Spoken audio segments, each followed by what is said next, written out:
salaamaaleykum gars yi maa ngi leen di bëgg di leen ziar jox leen seen wàccuwaay xëri la sëtub kocc bi mën na kànja mën na maafi moom sëtub kocc bi dama ne talax-lax réew meeg rakkam-rakkam ji dajji bàyyi Sonko jeeg lay bay Bassirou Diomaye Diakhar Faye ji ci la ñuy waslu àq ci wasa iran gars yi ak waa baati man tey nag gars yi dama bëgg ñu waxtaane lu ndaw waaw yaa ma gën a xam le retour de Coura Macky moom Coura Fanta Mbaye ma ca joojo yaayu xulle waay Coura Macky dama gis mu def benn publication moom ak nga xamante ne moo di Tunkara bu leen fàtte ni encore une fois Tunkara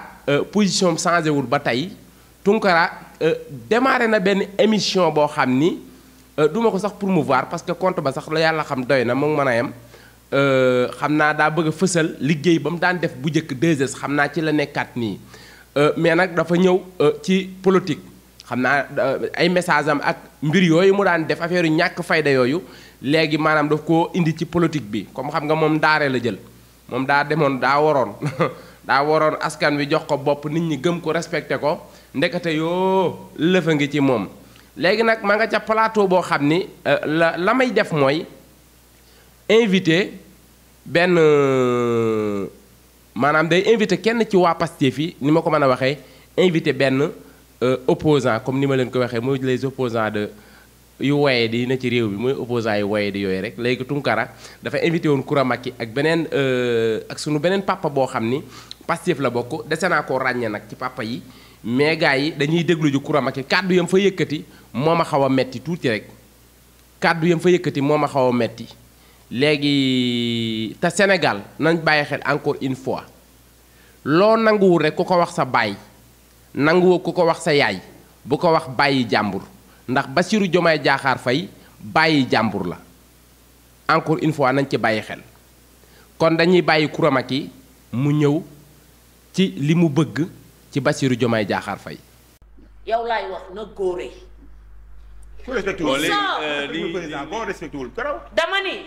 Diomaye na góore na dëgër. dama bëgg Diomaye dëgër. doon réel nigga. dégg ngeen li Coura Macky wax maanaam ay mag yu réew yu xamadi Coura Macky gis nga loolu da nga koy wax sa baay yow sa baay da nga koy wax sa baay mu góore quoi sa baay ngay wax mu góore. gis nga sunu président bi di Bassirou Diomaye Diakhar Faye ku ko respecté wul respecté wuñu la ku ko respecté wul respecté wuñu la da ngay mën a respecté Bassirou Diomaye Diakhar Faye ñu respecté la Coura Macky yow da ngaa xamul sa ngetuk silip mooy sa problème da ngaa réew ba dof gis nga Bassirou Diomaye Diakhar Faye mooy le père de la nation nga nangu ko nga bañ ko mooy sa kilifa far force doole mbaam na góore nga wax da nga koy wax sa baay ba pare bis bu sa baay góoree Bassirou Diomaye Diakhar Faye roy ci moom góore da nga koy wax sa baay Coura Macky da ngay wax sa baay mu góore parce que loo nanguwul rek ku ko wax sa baay bu ko wax bàyyi jàmbur. Deuxième point bi invité bi kan la Tunkara moo ko invité ëffal ko ak Coura Macky invité bi mon père maa ngi lay nuyu bu baax di la ziar. am na ci loo xam ne boo ko manewul rek bul wuyu yenn invitation yi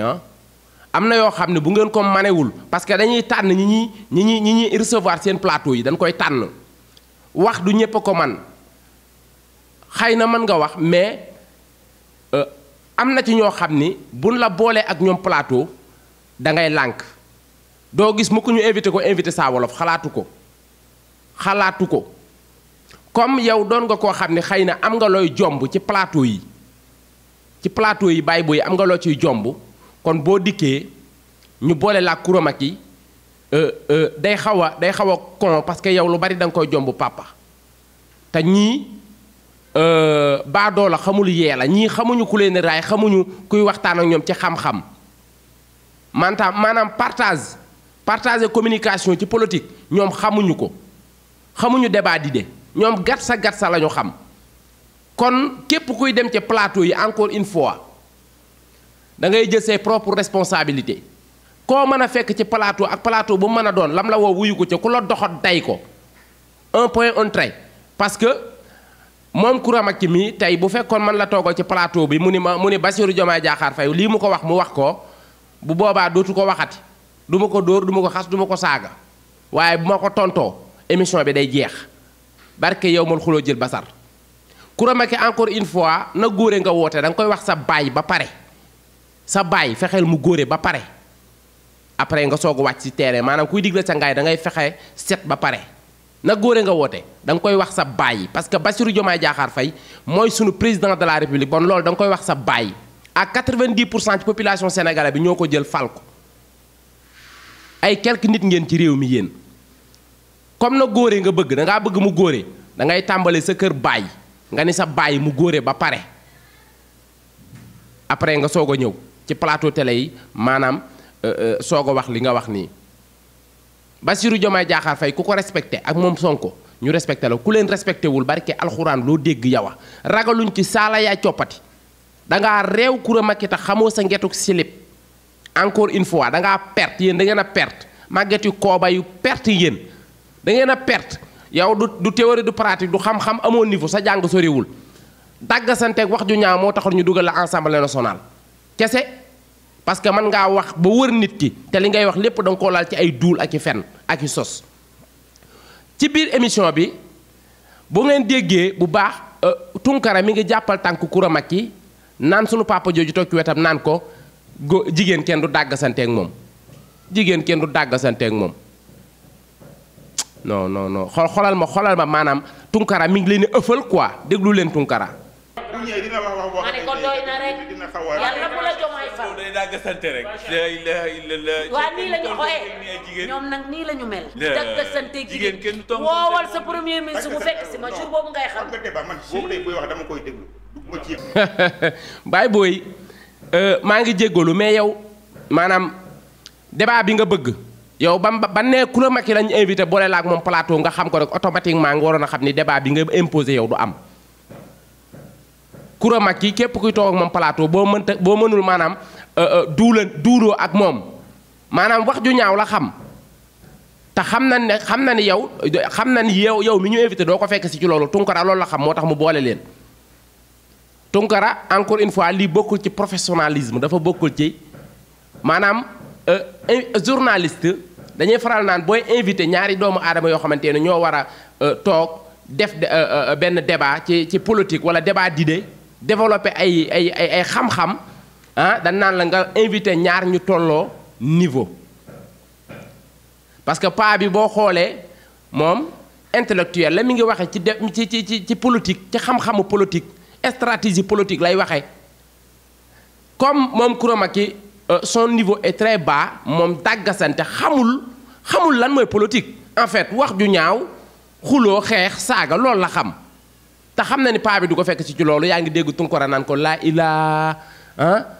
jigéen kenn du dàggasanteeg moom pour maanaam wàññi paa bi pour paa bi am benn faiblesse bi xam nga ni yow ay non am naa lu ma metti barke yow mal xuloo jël basar xaw ma kañ la yàlla yow Coura Macky da nga am xam-xam yow xam nga ni keneen ku bokk Pastef ci waxkati Pastef yi maanaam ñi nga xamante ni tey dañoo porter le combat depuis le début ba tey barke alxuraan xam nga ne yow ñi mu woo ci kenn plateau mu naan Ousmane Sonko na toog ak yow ci plateau pour lan yow man sax man bu ma invité woon ak yow plateau du ma ñëw parce que amoo xam-xam yow amoo xam-xam dàggasante xuloo xeex nga xam saaga wax ju ñaaw loolu nga xam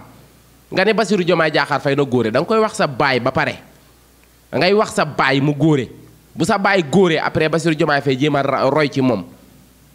voilà ay màggat yu kooba yoo xam ne dañoo perte amuñu porte amuñu place taxawaalu xamuñu dañoo perte seen avenir en fait lañ yàq ba pare gaspiller nañ seen life dañ ko gaspiller te ñun ndaw ñu xoolal du ngeen ñu tardeel ci benn côté gars yi kooku foofu laa mën a yem ak moom pour xamal leen rek maanaam plateau yi ñoom bu ñuy invité dañuy xool ñi nga xam ni xëy na duñ fekk ci yenn waxkat yi ci lu ñu bëgg ñu invité leen boole leen xam na ni paa bi du dàggasanteeg moom dañuy dem tuuti rek dem Sénégal 7 pour ngeen confirmer li ma leen di wax ci Saa Wolof ak Kader déglu leen bu baax ci débat d'idées déglu leen bu baax Saa Wolof ak Kader. li ma bénéficié ci fonds commun yépp boo ko xoolee mi ngi toll ci tant de millions bindu ko ça. du man maa koy wax sama salaire mi ngi toll ci tant de millions. mais dama laa jox exemple man la su fekkee 1 million lay am 1/3 mu war a toll ci 350 000 francs plus boo calculer 4% yi mën na ne 400 000 francs yu ko banque di dagg par mois. pour 10 mois yi pour 10 ans yi. 49 millions et quelques la su fekkee ni seeni ni 20 ans la mën na dem ba 90 millions voire 100 millions net. waa léegi 100 millions ci 20 ans Diomaye bi mu juddoo ak bi mu fi liggéey ak léegi amagul 20 ans pour mën a pour bu fekkee ne maanu nga da ngaa war a dugal ci say analyse ne est-ce que déggoo impôt dégg naa la yow loolu da nga ko bañoon a tudd parce que boo ko tuddee mu agent impôt ci agent non bàyyi ko mu leeral mais waxal waaw cela veut dire dafay am fonds commun cela veut dire fonds commun yi ñaata la ci am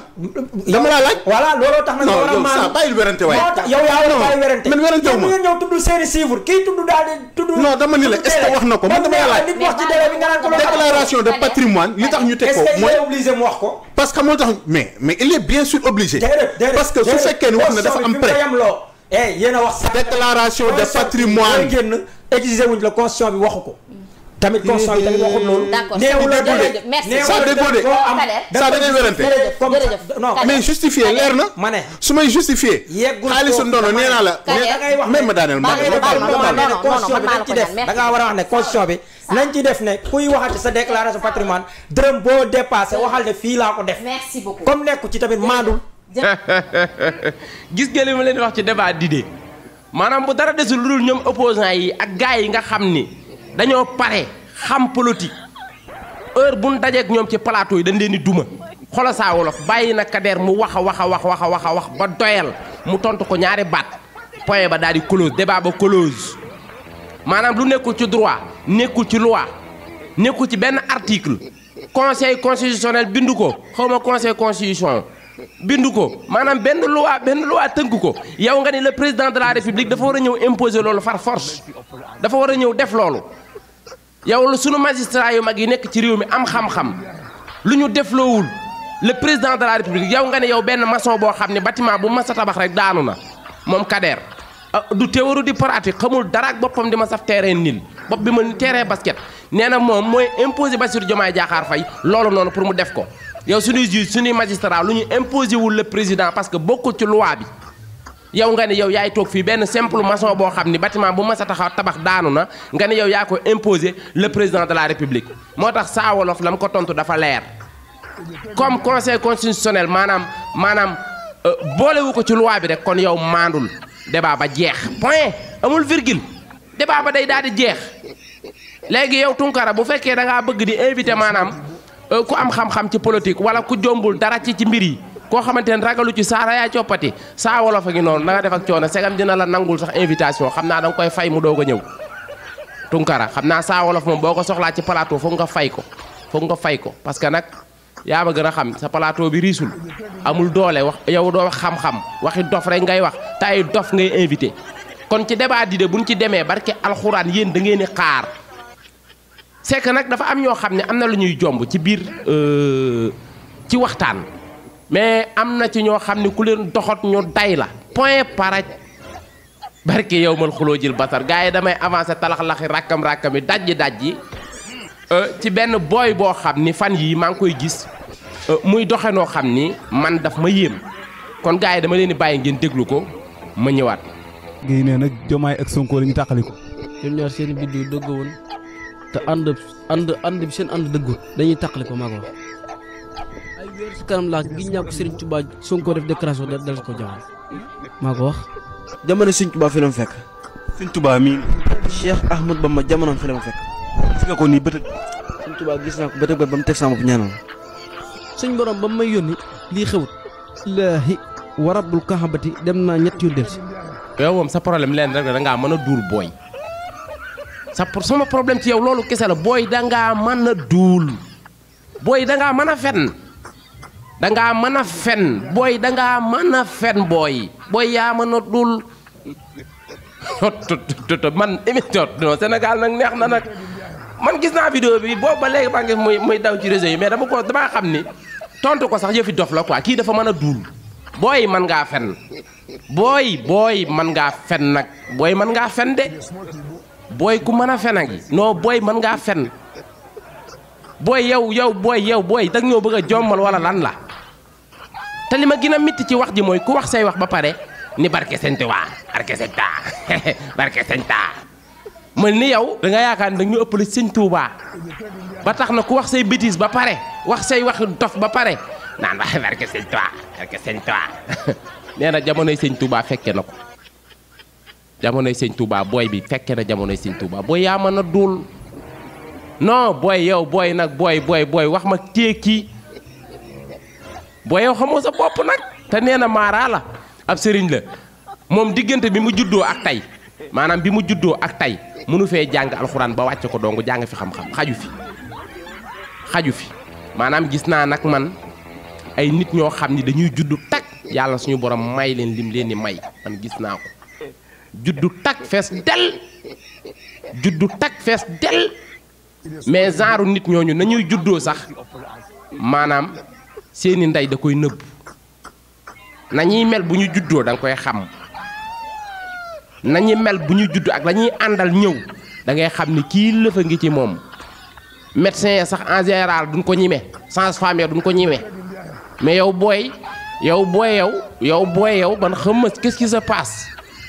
xaw ma qu'est-ce qui se passe xaw ma ko man ngaa fen man ngaa nittili doo wax dëgg te boo paree di barke Sëñ taa mel ni Sëñ Tuubaa moom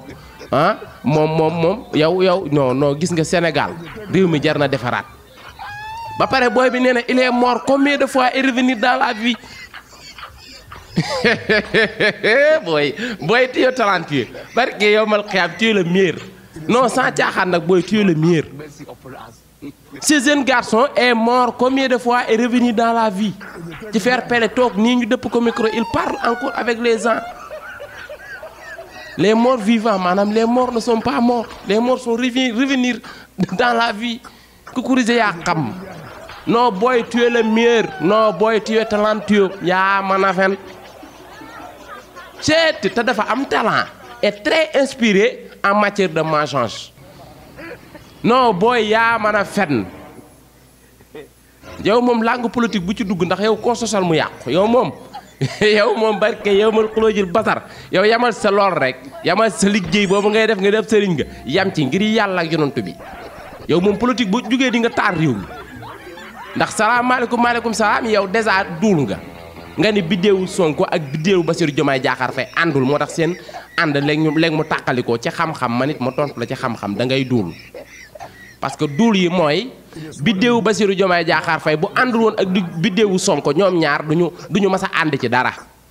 pour xamal la biddéew ni muy doxee ñaari biddéew yu àndul barke yow man xuloo jël basar laa lay wax nii maanaam duñu rombante sax parfois sax laa non yow booy tu te prends pour kii am da ngaa yaakaar ne yow lan la yow nga ne ñaari biddéew Bassirou Diomaye Diakhar Faye biddéewam ak biddéewu Sonko àndul moo tax seen ànd bi léegi mu tas du yàgg te Bassirou Diomaye Diakhar Faye pour ma xamal la wax la biddéew bu ànd ma wax xam non booy dama lay noq de wóor na yàlla dama lay noq billaay dama lay noq yow biddéelu Bassirou Diomaye Diakhar Faye ànd gi ñu ànd moo waral Bassirou Diomaye Diakhar Faye dem kaso ñu teg ci ay weer Ousmane Sonko dem kaso pour ñaari biddéew yu xamal la ni maanaam amour bi nekk ci diggante ñaari biddéew bi ak loof bi ñu loofante maanaam biddéewu Baye Bassirou Diomaye Faye ak biddéewu Baye Sonko ñaari biddéew yi dañoo amourante dañoo bëggante kenn mënta dem bàyyi moroomam looloo tax Bassirou Diomaye Faye dugg kaso ay weer Ousmane Sonko fekk ko ca kaso ba parce que biddéew bii dafa namm biddéew bee te biddéew ba da kaa sori moo tax biddéew Baye Sonko fekk Baye Bassirou Diomaye Faye ca kaso ba am nga jàmm non booy mën ngaa duur nag non tu es le meilleur tu es talentueux nag applaudissez pour cet jeune garçon le nouveau jeune talent du Sénégal aka wuuteeg booy jël concours général bi démb ba Baye Bassirou Diomaye Diakhar Faye ak Baye Sonko di leen sollicité ma ne aka wuuteeg gone yi doon sollicité démb di leen jox ay diplôme ma ne kii moo wuuteeg gone yooyu na nga def ak coono am nga jàmm ah non booy mën naa duul kii mën a fen c'est non booy yaa mën a fen non damaa xam ne yow diggante bi nga fi juddoo léegi yow diggante mën nga fee jàng xam-xam ba dikk nii di ñu tegal alxuraan ni yow te waxee barki say taa non booy réew nga nag yow màggal gi fu ñu daja na nga daw bu ñuy daja ma lay noq wóor na yàlla bu ñu daja naa la noq booy réew nga kii waa Touba mënuñoo cotiser noq ko booy bii nii waa Touba mënuñoo cotiser ñuus ko non mën na nekk quoi nag kii waa Touba nañu cotiser noq ko parce que noq ko jot na non booy yaa mën a fen waay déedéet nag waaye sëñ bi nag dee maanaam deel xaw a am sax loo ñu sédde maanaam ci duul yi weer wi nga judd baaxul de ndax am na weer woo xamante ni bu ci nit juddoo nit li rek lay def day fen rek yaa mën a fen léegi gars yi dama bëgg ñëwaat juste rek comme damay talax-laxi man Xarisatu Kocc bi di dajji mais pourquoi pas ba tey la loi d'amnistie couvre tous les faits yow mën nga dem sa yoon ñu nu rey ñu ne seeni waajur yi waaw voilà ku dee ci politique yaa perte politicien jarul ñu doon xeexal ñii di wax ay waxu pacte de Cap Manuel ay lu kenn xamul donte man moom maa moom sama ngëm-ngëm ni ma gëmee woon que ni Sonko musul viol Adji Sarr noonu laa gëmee que ni tey jëlee ni pacte de Cap Manuel amul mais on a besoin de rétablir la vérité ñu doon rey manifestants yi si lan lan basé wu pour rey leen kan moo leen doon jox ordre pourquoi ñu nangoo rey ay civil loolu dañ koy laaj Baye Moussa Fall Baye Moussa dana def ak coono am nga jàmm Xarisatu Kocc bey man na kanja man na maafe Baye Moussa Fall ça fait très longtemps Baye Moussa Outié Baye Moussa Fall Baye Moussa Outié te Baye Moussa ça fait longtemps Baye Moussa Fall nee naa la ba taay boo demee ngaay Baye Moussa boo demee ngaay